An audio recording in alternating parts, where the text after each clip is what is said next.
জাতি মানুষ এবং জিন, এখানে দুটো গ্রুপ, একদল নাস্তিক আর একদল আস্তিক, একদল মুমিন আর একদল কাফের। দুর্ভাগ্য। অথচ এই দুই জাতির উপরে আল্লাহ পাকের রহমত বেশি, জিন্নাতের উপরে এবং ইনসানের উপরে। তাদেরকে আল্লাহ পাক জ্ঞান দিয়েছে, বুদ্ধি দিয়েছে, শক্তি দিয়েছে, সামর্থ্য দিয়েছে। অথচ বেয়াদব প্রজন্ম এদের মধ্যে। দুনিয়ার সমস্ত গাছের সব পাতা কিন্তু আল্লাহ জিকির করে, কিন্তু মানুষের মধ্যে খুব কম সংখ্যক লোক মানুষ জিকির করে। তা আলহামদুলিল্লাহ আমরা মানুষের ওই শ্রেণীর ওই অংশ, যে অংশ আল্লাহ স্মরণ করে, যারা আল্লাহর একত্ববাদে বিশ্বাসী, আল্লাহ সার্বভৌমত্বে বিশ্বাসী। আলহামদুলিল্লাহ আমরা মুমিন।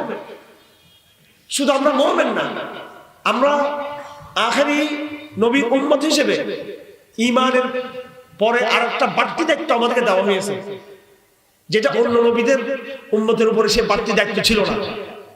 অন্য নবীদের উম্মত শুধু ঈমান এনেছে, এটা এনাফ, কিন্তু আমাদের জন্য ঈমান দ্যাট ইজ নট এনাফ, এটা আমাদের জন্য যথেষ্ট নয়। বরং আল্লাহ পাক আমাদেরকে বলেছেন অন্য উম্মতের মধ্যে আমরা সবচেয়ে শ্রেষ্ঠ, কারণ আমাদের দায়িত্ব বেশি। সে বাড়তি দায়িত্ব ঈমান ছাড়া, ঈমানের বাইরে। ঈমান তো থাকবেই থাকবে, ঈমানের উপরে আরো কিছু বাড়তি দায়িত্ব আছে, যারা আমরা মুহাম্মদ মুস্তাফা সাল্লাল্লাহু আলাইহি ওয়াসাল্লাম উম্মত, তাদের জন্য। সেটা হলো আমরুল মারুফ নাহি আনিল মুনকার। এই সম্পর্কে আমি কথা বলবো সামনে। তো এই জন্য আমরা আবার বলি আমরা আলহামদুলিল্লাহ। আমি মন খুব খারাপ করছিলাম, কারণ সময় অনেক হয়ে গেছে। আমি ক্লান্ত সেজন্য না, আমি ক্লান্তি এবং নিজের অসুস্থতা এগুলোকে আমি পরোয়া করি না। আমি যখন দিনের ফায়দা দেখি, চেষ্টা করি সেখানে আমি নিবেদিত থাকার জন্য। আর ওয়াজ মাহফিলে যে রসম শুরু হয়ে গেছে বাংলাদেশে, এটা নিয়ে আমার খুব বেশি আগ্রহ নেই। এখানে আমাদের বক্তাদের হাদিয়াও আছে, তারপরে আরো বহুত কিছু যেগুলো ইসলাম কিন্তু সমর্থন করে না। এই সমস্ত কাজের মধ্যে একটা হলো লম্বা সময়ে রাত কেটে জেগে জেগে মাহফিল করা।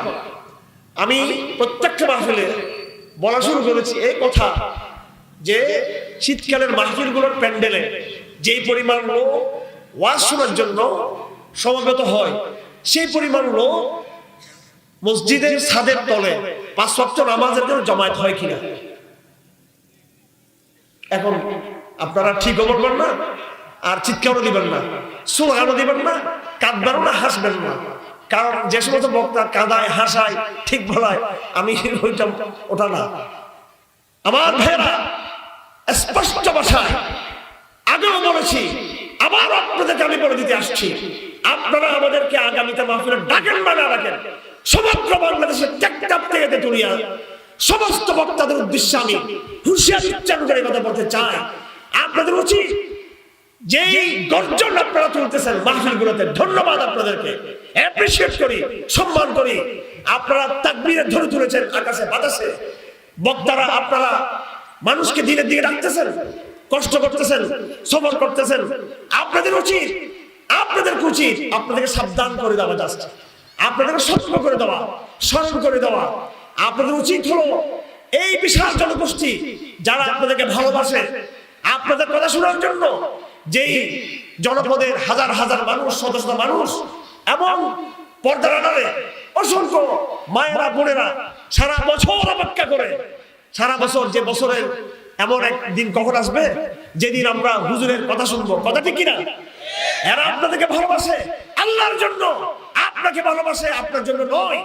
সুতরাং যেই জনগণ আপনার প্রতি ভালোবাসায় সিক্ত হয়ে, আপনার ভালোবাসায় মুক্ত হয়ে আপনার মাহফিলে তারা জমায়েত গড়িয়েছে, সমাবেশ গড়িয়েছে, শত হাজার মানুষের সমাবেশ হয় প্রতিটা মাহফিলে মাহফিলে, প্যান্ডেলে প্যান্ডেলে। আপনাদের উচিত, এই বক্তাদের উচিত এই জনগণকে মসজিদমুখী করা, এই জনগণকে মাহফিলের ময়দান থেকে উদ্বুদ্ধ করে তাদেরকে 5 ওয়াক্ত নামাজের মুসল্লি বানানো। আর যদি আমি বক্তা হিসেবে এই কাজ যদি করতে না